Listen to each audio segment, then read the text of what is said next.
Bonjour à tous. Nous voici au 13e épisode des rendez-vous de l'histoire de la musique fusion.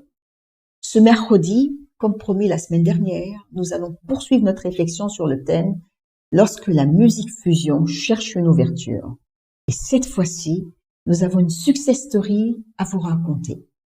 En effet, si lors de l'épisode précédent, nous avons abordé le parcours épineux de Marian Anderson, nous voulons vous donner ici, aujourd'hui, l'exemple réussi, très réussi même, de William Grant Still. Après avoir étudié la composition musicale à New York et Boston, William Grant Still fait d'abord carrière en la qualité d'orchestrateur pour le théâtre, la radio et les comédies musicales.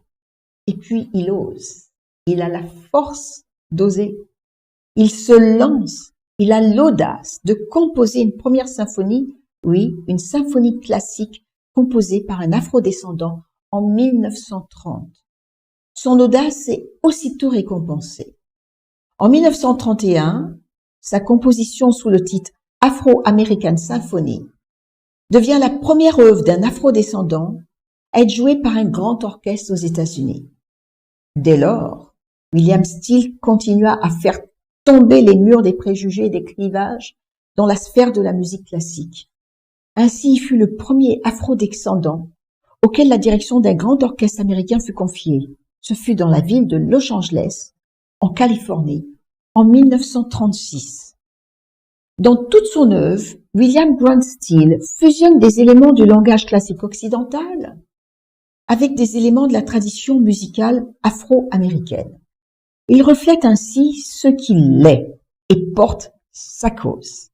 William Grant Still nous a laissé 5 symphonies, 7 opéras et de nombreuses œuvres de musique de chambre pour piano qui sont encore interprétées par des orchestres de nos jours. Il a fait tomber les murs des préjugés de la musique classique et nous voulons écouter ce soir sa symphonie numéro 2 en sol mineur qu'il a dédiée sous le titre Song for a New Race, qui signifie en français « chanson d'une nouvelle race ».